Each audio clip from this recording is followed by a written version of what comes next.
bonjour à vous et bienvenue sur ma chaîne pour votre lecture intuitive de ce mois de juillet 2022. J'espère que vous allez tous très bien, merci d'être là. Alors, qu'est-ce qu'on a pour vous? Arcane majeur, on n'en a qu'une, c'est la grande prêtresse dans votre vie professionnelle. Au cœur de votre lecture, vous avez l'as d'épée, vous avez beaucoup d'épées. Il y en a 3, 4. Hein, beaucoup d'épées. Il n'y a pas de coupe et 1, 2, 3 bâtons. Ok, beaucoup d'épées. D'accord, très bien, parfait. Alors, waouh. Ok. Alors, l'énergie qui vous accompagne, qui vous influence comme une musique de salle d'attente durant ce mois de juillet, c'est la force. La force, c'est la carte du signe du lion. C'est aussi la carte qui nous parle du mois d'août. Donc, il y a peut-être un prémisse au mois d'août. Pour beaucoup de signes, de toute façon, j'avais remarqué ça, c'est que juillet est quasi indissociable d'août. Ce qui se passe en juillet va glisser sur août, pour beaucoup de signes. Voilà, donc la force, c'est ça. Mais la force, c'est surtout arriver à maîtriser sa peur. Et on sent avec toutes ces épées que vous êtes tranchant. C'est un peu genre, ok, stop, basta, c'est fini, c'est terminé, je n'ai plus peur. J'arrête d'avoir peur, je ne donne pas mon énergie à la peur. Il y a quelque chose comme ça. La vie, de toute façon, l'univers, les planètes, vos guides, ce que vous voulez, vous invite à aller puiser à l'intérieur de vous la force dont vous avez besoin pour surmonter, non pas un objectif, un obstacle ou un ennemi, mais pour surmonter votre propre peur. C'est votre propre angoisse, votre propre inquiétude que la vie vous invite à dépasser en allant chercher au creux de vous. D'accord? Alors, on va aller voir comment ça s'articule. Pourquoi je dis ça? Parce que ici, votre énergie à vous, on a le valet d'épée et on a le roi d'épée. Vous êtes signe de feu, Sagittaire, bâton. Pas épée. Épée, c'est le mental, c'est l'analyse, c'est l'intellect, c'est la communication, ce sont les mots échangés avec l'extérieur, mais les mots échangés avec soi-même aussi. C'est l'automotivation également. Mais c'est surtout l'intellect. Ça veut dire que en fait, les choses se passent ce mois-ci à un niveau cérébral. D'accord? Elles se passent à un niveau cérébral, les choses, alors que vous souhaiteriez qu'elles se passent à un niveau peut-être plus matériel. Bref, vous passez au début du mois à l'énergie du valet d'épée au roi d'épée.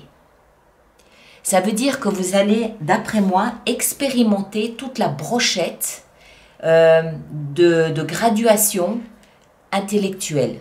D'abord, le valet, il est maladroit, il est gauche. Il est balbutiant, d'accord? Il n'arrive pas à formuler ses phrases, il dit oui, je ne sais pas trop, il est un peu niais, sans que ce soit péjoratif, hein, parce que vous allez comprendre où je veux en venir. Il démarre dans la vie intellectuelle, on va dire ça comme ça. Il démarre dans l'analyse de sa situation, l'analyse intellectuelle de sa situation, il démarre. Mais rapidement, il devient le roi d'épée. Entre le roi et le valet, il y a la reine, il y a le chevalier. Vous sautez ces étapes. Rapidement, vous comprenez comment mener une analyse intellectuelle. Rapidement, vous comprenez comment analyser votre situation. Vous savez parfaitement reconnaître l'état d'esprit dans lequel vous êtes. Vous savez rapidement reconnaître les énergies positives, les énergies négatives, le bon, le mauvais, les pensées qui vous paralysent, des pensées qui vous motivent. Rapidement, valet, roi. Mais ça reste, toute votre énergie reste dans la sphère mentale, intellectuelle. D'accord? Mais ce qu'on voit, c'est plus une maîtrise, c'est plus une évolution de votre capacité à... Ah, cette phrase-là, je ne dois pas la dire, je sais qu'elle me fait du mal. Loin. Hein, vous comprenez une maîtrise du mental. Ce que vous voulez le plus, vous, c'est de l'échange. C'est de la réciprocité, mais pas intellectuelle, dans la matière. Ce que vous donnez, vous voulez le recevoir. Si vous faites un sourire à quelqu'un, vous aimeriez bien le recevoir en retour. Si vous faites un travail, vous aimeriez bien avoir un salaire qui est à la dimension du travail que vous fournissez.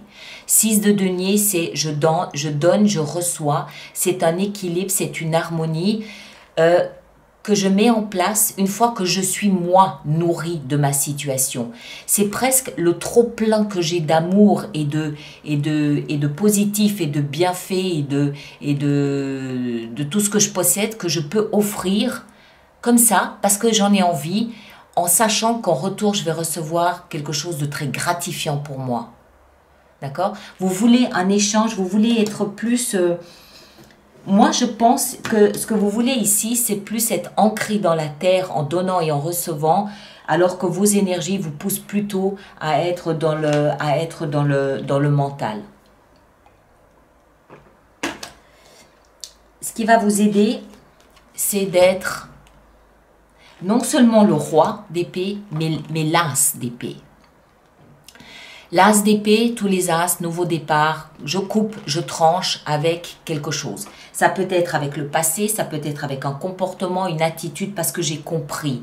Ça peut être je tranche avec une attitude d'autodestruction. D'accord? Ça va vous aider. J'ai presque envie de dire, ne soyez pas que le roi d'épée, soyez l'épée elle-même. Elle est là la force. D'accord? Je maîtrise ma peur de la peur. Je coupe, je tranche avec tout ce qui m'est inutile. Et je sais ce qui m'est inutile puisque je suis le roi d'épée. Je sais. Maintenant, il faut avoir ce courage de trancher avec ça. On n'en a plus besoin. C'est comme celui qui décide d'arrêter de fumer mais qui a toujours un paquet de cigarettes dans sa poche au cas où. Non, il n'y a plus de au cas où. On coupe. D'accord? C'est ce qui va vous aider. Le défi, j'adore la carte. C'est le chant des oiseaux qui vous appelle. Le défi, c'est le chant des sirènes, c'est le valet de bâton, c'est l'enfant intérieur.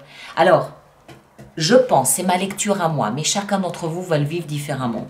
Je pense que dans toute cette démonstration de force, là, il y a beaucoup de testostérone en vous. Je veux, je vais y arriver, il y a de la motivation, il y a du drive, comme on dit, il y a de la détermination, pardon, je cherchais le mot, il y a de la détermination, d'accord ? Mais j'ai l'impression qu'à l'intérieur de vous, votre enfant intérieur vous joue des tours. Il a envie d'écouter le chant des oiseaux, il a envie d'aller s'amuser, il a envie de rigoler, il a envie de vivre, il a envie de faire des blagues, il n'a pas du tout envie d'être dans ce gros nettoyage de printemps que vous vous êtes assigné. Il a juste envie d'aller manger des glaces et aller regarder les canards s'ébouer dans l'eau. Voilà. Donc le défi, ça va être d'être sérieux. Le défi, ça va être il y a un job ici à faire, il y a quelque chose à faire. La vie vous y invite. Alors, c'est bien de temps en temps se lâcher prise et aller s'amuser, oui, mais n'oubliez pas qu'il y a quelque chose de très sérieux ici. Il y a quelque chose de très... Le mental est en... J'ai envie de dire, il est en pleine possession de son pouvoir, le mental. C'est le moment ou jamais. D'accord? On continue. Alors... Vie sentimentale, 8 d'épée. On retrouve nos épées. Alors, cette peur de la peur dont je parlais ici, elle peut très bien concerner la vie sentimentale. Regardez l'image. On a ce bonhomme, il a les yeux bandés. Si ça veut bien focuser, voilà. Il a les yeux bandés, il a les mains liées, il a plein d'épées tout autour de lui. Il sent il doit sentir l'odeur de ce taureau derrière lui qui rappelle Vénus, qui rappelle la sexualité, qui rappelle l'amour, la chair, les plaisirs, tout ça. Et il y a le feu qui brûle derrière. Vous imaginez l'angoisse de ce bonhomme? Il sent un danger imminent, il ne le voit pas et il pense qu'il est prisonnier. Voilà, c'est ça, le résumé. Vous sentez un danger imminent que vous ne voyez pas et vous avez l'impression d'en être prisonnier. Alors que si on regarde bien, il lui suffit de faire un pas en avant pour se détacher de tout ça.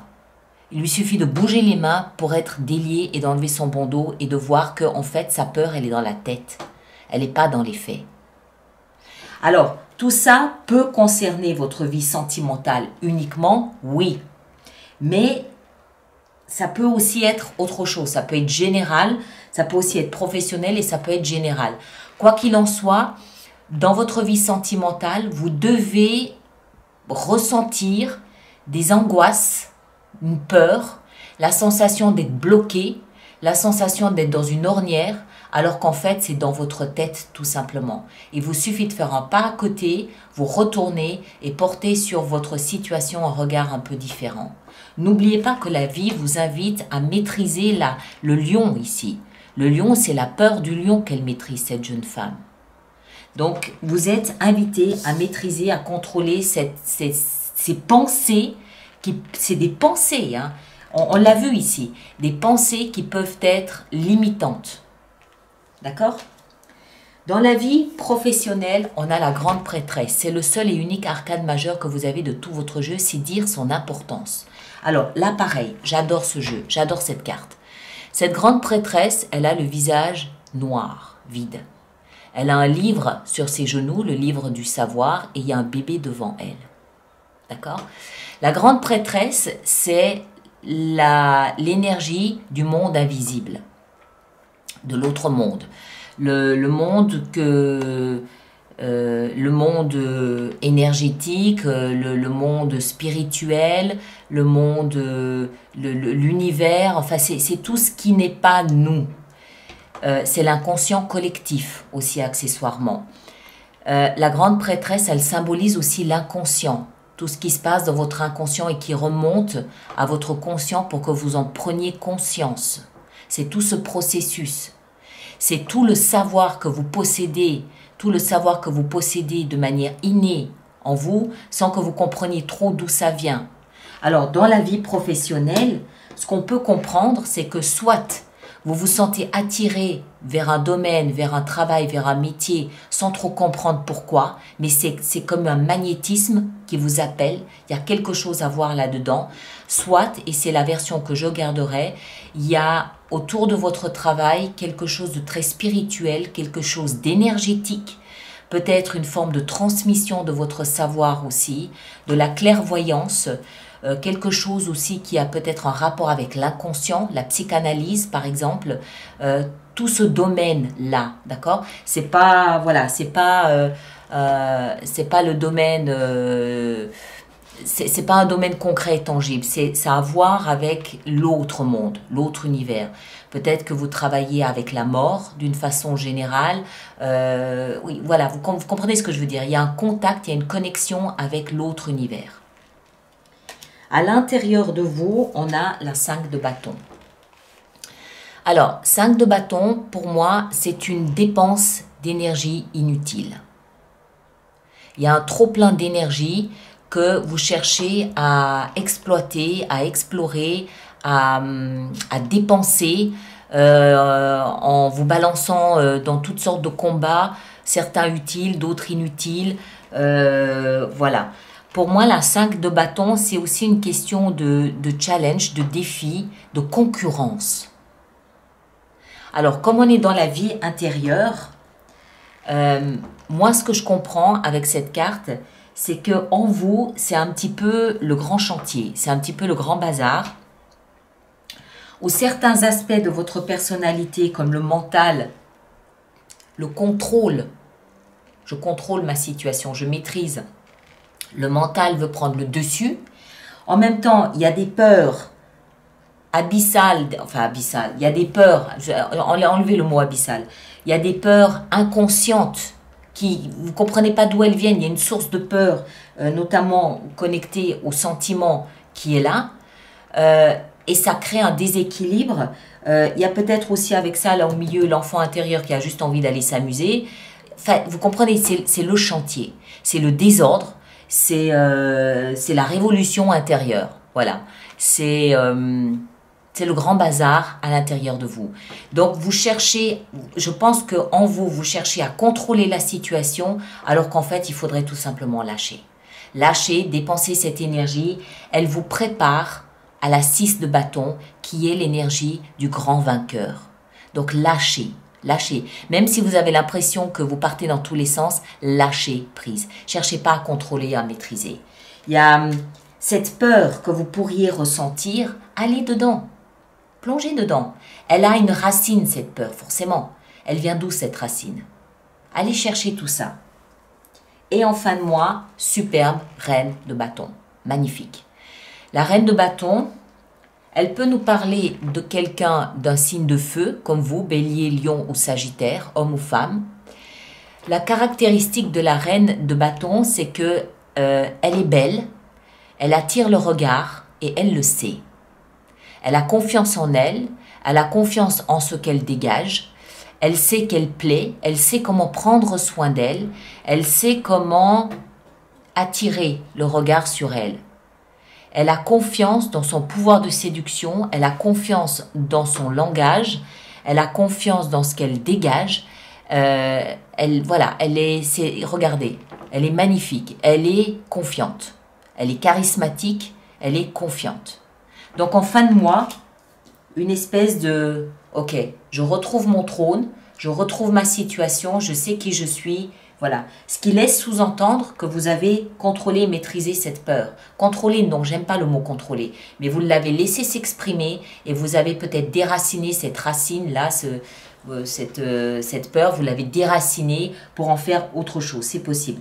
Mais voilà, donc un mois, mais encore une fois, d'après moi, selon moi, le mois de juillet est indissociable du mois d'août. Il y a la suite de ça au mois d'août, je crois. Enfin, c'est ce que je ressens. Hein. Allez, on va faire notre extension avec tout ça. Donc, je rappelle, pour toutes les personnes pour qui cette lecture fait résonance, qu'il existe une extension, un approfondissement qui est sur mon site internet, dans la boutique, le site internet alice-nicolas.com et dans la boutique des lectures mensuelles. Et tous ceux qui vont régulièrement acheter des extensions, je vous rappelle qu'il existe un programme d'abonnement aux extensions qui est économiquement plus intéressant et toutes les infos sont dans la rubrique abonnement du site internet. Voilà. Alors, la force, qu'est-ce qu'on a avec la force? On a le valet de denier. Ok, très bien. Les deux épées ici en haut, le valet et le roi d'épée, qu'est-ce qu'on a? On a la reine d'épée. Waouh! Super. Il y a un gros travail au niveau du lâche, au niveau de, comment est-ce que je dois dire ça? Du processus de croyance, du processus de mental, le pouvoir que vous laissez à votre mental. La 6 de denier, ici on a la force. L'as d'épée, dans ce qui va vous aider, qu'est-ce qu'on a? On a la 8 d'épée, qu'est-ce que je vous disais? C'est la même que celle-ci. Le valet de bâton, 8 de bâton, ok. 8 d'épée dans la vie sentimentale, on a l'ermite, très bien. La grande prêtresse dans la vie professionnelle, on a la justice, très joli. 5 de bâton dans la vie intérieure, on a la 9 de denier, ok, très bien. Et la reine de bâton en fin de mois, on a le jugement, superbe. Ouais. Suite et fin au prochain épisode, c'est-à-dire au mois d'août. Regardez ce qu'on a là derrière, 2 de coupe, l'âme sœur. Alors, je vous rappelle que durant l'extension, je peux choisir d'en rajouter aussi, hein. Alors, dans un premier temps, allez voir votre signe ascendant, votre signe lunaire pour compléter l'information. Moi, je vous demande, s'il vous plaît, de partager, de liker et de vous abonner si ce n'est pas déjà fait, mais surtout de laisser vos commentaires par rapport à cette lecture sur YouTube pour que les autres personnes du signe ascendant aux lunes en Sagittaire puissent voir comment chacun navigue là à travers ses eaux et ce qu'il en est. D'accord ? Nous, on se retrouve soit pour l'extension avec le lien qui est dans la boîte de dialogue là-dessous, soit au mois de juillet pour une fenêtre sur soi. D'accord? Merci à vous tous, portez-vous bien et à très bientôt. Merci beaucoup.